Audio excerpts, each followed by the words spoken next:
నమస్తే అండి, అమరావతి హబ్ నుంచి మాట్లాడుతున్నా. మీకు ఈరోజు సీడ్ క్యాపిటల్ రాజధాని గురించి కొంచెం వివరిస్తాము. రాజధాని వచ్చేసి 217 కిలోమీటర్ల సరౌండింగ్స్తో 28 గ్రామాల్లో ఈ సీడ్ క్యాపిటల్ ఇచ్చేసారండి, ఫామ్ చేశారు. ఇది 28 గ్రామాలు ఇవన్నీ సరౌండింగ్. ఈ 28 గ్రామాల్లో 217 చదరపు కిలోమీటర్లు రాజధానిగా చేశారు. ఇందులో ఈ రివర్ ఫ్రంట్ బెల్ట్ వచ్చేసి రివర్ ఫ్రంట్ అండి. ఇది కృష్ణానది ఒడ్డున 4 లైన్స్ రైన్ ఇలా మొత్తం క్యాపిటల్ మొత్తం వస్తుంది ఈ 4 లైన్స్. ఇంతేకాకుండా ఈ ఈస్ట్ నుంచి వెస్ట్ వైపుకి రోడ్స్ ఉంటాయండి. ఇవన్నీ E1, E2, E3 అని రోడ్స్ అండి. ఇలా 13 రోడ్స్ ఈస్ట్ నుంచి వెస్ట్కి వెళ్ళిపోతాయండి. అలాగే నార్త్ నుంచి వస్తాయి. నార్త్ నుంచి N1, N2, N3, N4 అని ఇలా నార్త్ నుంచి సౌత్కి వచ్చే లైన్స్ని N1, N2 అంటారండి. ఇది రాజధాని మొత్తం సీడ్ క్యాపిటల్. ఇది సీడ్ క్యాపిటల్లో రాజధాని ఏరియా తుళ్ళూరు అండి. ఇది మెయిన్. ఇక్కడ సెక్రటరియట్, హైకోర్టు అన్నీ ఈ ఏరియాలోనే వస్తాయి. ఈ E3 రోడ్ ఇదే సీడ్ యాక్సెస్ రోడ్ అని ప్రజెంట్ నడుస్తుంది. ఇదే సీడ్ యాక్సెస్ రోడ్ అండి. ఈ సీడ్ యాక్సెస్ రోడ్ మెయిన్ అంతా రాజధాని మెయిన్ ఏరియా ఈ ఏరియాలోనే ఉంటుంది. ఈ ఏరియా మొత్తం రాజధానికి సంబంధించిన ఏరియా. ఇందులో మంచి ప్లానింగ్గా ప్రణాళిక ప్రకారం డెవలప్ చేస్తున్నారండి.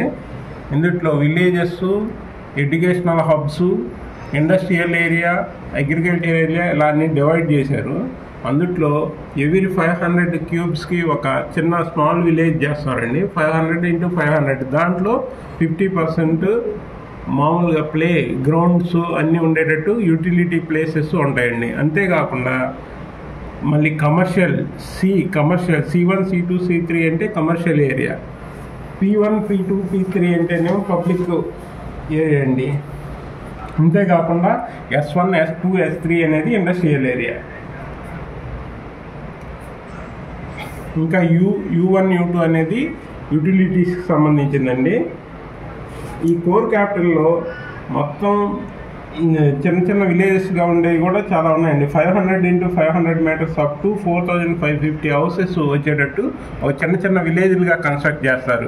ఎవ్రీ 500 మీటర్స్కి utility places, play grounds, walking tracks అన్నీ ఉంటాయండి ఎవ్రీ 500 మీటర్స్కి. ఇంతేకాకుండా వాకింగ్ ట్రాక్స్ మళ్ళీ ఇంకా సిటీ అర్బన్ లెవెల్కి వచ్చేవరకు చిన్న స్మాల్ సిటీస్ ఉంటాయి. ఇందులో 15,000 నుంచి 30,000 మంది ఉండేటట్టు ఈ ప్రతి ఒక్క ఏరియాలోని 500 మీటర్స్లోనే మీకు పార్కులు, ప్లే గ్రౌండ్స్, ఇలాంటి యూటిలిటీ ప్లేసెస్ అన్ని పబ్లిక్ యూటిలిటీ ప్లేసెస్ ఉంటాయి. ఇంతేకాకుండా చాలా ఏరియాల్లో ఎంప్లాయ్మెంట్ కూడా నియర్ బై ఉండాలని ప్లాన్ చేశారండి. ఈ ఎంప్లాయ్మెంట్ కూడా అంతా 501 కిలోమీటర్లలో ఎంప్లాయ్మెంట్ కూడా వచ్చింది. ఇంతేకాకుండా ఈ కృష్ణానది వైపు నుంచి 6 బ్రిడ్జిలు వస్తాయండి. ఇక్కడ ఆల్రెడీ నేషనల్ హైవే కలిపే బ్రిడ్జ్ ఉందండి విజయవాడ నుంచి.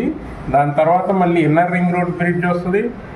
మీరు ఇక ఇక్కడ చూస్తే అండి ఇది ఇన్నర్ రింగ్ రోడ్ అండి. ఇలా ఇన్నర్ రింగ్ రోడ్డు ఈ మొత్తం అమరావతి రాజధానిని మొత్తం కవర్ చేస్తుందండి. ఇన్నర్ రింగ్ రోడ్డు ఇటు అమరావతిని కవర్ చేస్తుంది, ఇటు విజయవాడని కవర్ చేస్తుంది, గొల్లపూడి, ఇబ్రహీంపట్నం ఇవన్నీ కవర్ చేస్తుంది. ఈ ఇందులో మళ్ళీ ఇక్కడ నుంచి గొల్లపూడి దగ్గర వెస్ట్ బైపాస్ వస్తుంది. విజయవాడ ఫెర్రీలో ఇక్కడి నుంచి ఒక బ్రిడ్జ్ వస్తుంది. ఇక్కడ దాములూరు, వైకుంఠపురం నుంచి దాములూరు వైపు ఇంకో కృష్ణానది మీద ఇంకో బ్రిడ్జ్ వస్తుంది. దీని తర్వాత ఔటర్ రింగ్ ఒకటి వస్తుందండి. ఔటర్ రింగ్ కూడా వస్తుంది. మొత్తం 6 బ్రిడ్జ్లు వస్తాయి కృష్ణానది మీద. ఇదంతా 6 బ్రిడ్జిలతో కనెక్టివిటీ ఉంటుంది. ఈ సీడ్ క్యాపిటల్ నుంచి ఇటు అమరావతి వైపు కానీ, ఇటు హైదరాబాద్ వెళ్ళడానికి కానీ, ఇటు నుంచి నేషనల్ హైవేకి ఒక కనెక్టివిటీ వస్తుంది. ఇలా చుట్టూ 6 బ్రిడ్జిలతో దీన్ని అనుసంధానం చేశారు రాజధానిని. దీంట్లో ఈ రాజధానిలో ఇంకా విలేజెస్, కమ్యూనిటీ విలేజెస్ ఉన్నాయండి. 500 × 500 మీటర్స్ కమ్యూనిటీ విలేజెస్ కడతారు. ఈ 500 × 500 కమ్యూనిటీ విలేజెస్లో 455 హౌసెస్, ఒక్కో దాంట్లో 4,550 హౌసెస్ ఉంటాయి. మినిమం 15,000 మంది పాపులేషన్ ఉండేటట్టు ప్లాన్ చేశారండి. ఈ కమ్యూనిటీ విలేజెస్ సరౌండింగ్ కూడా ప్లే గ్రౌండ్లు, స్కూల్స్ అన్నీ ఉంటాయి. అన్ని యూటిలిటీ ఫెసిలిటీస్ ఉంటాయి.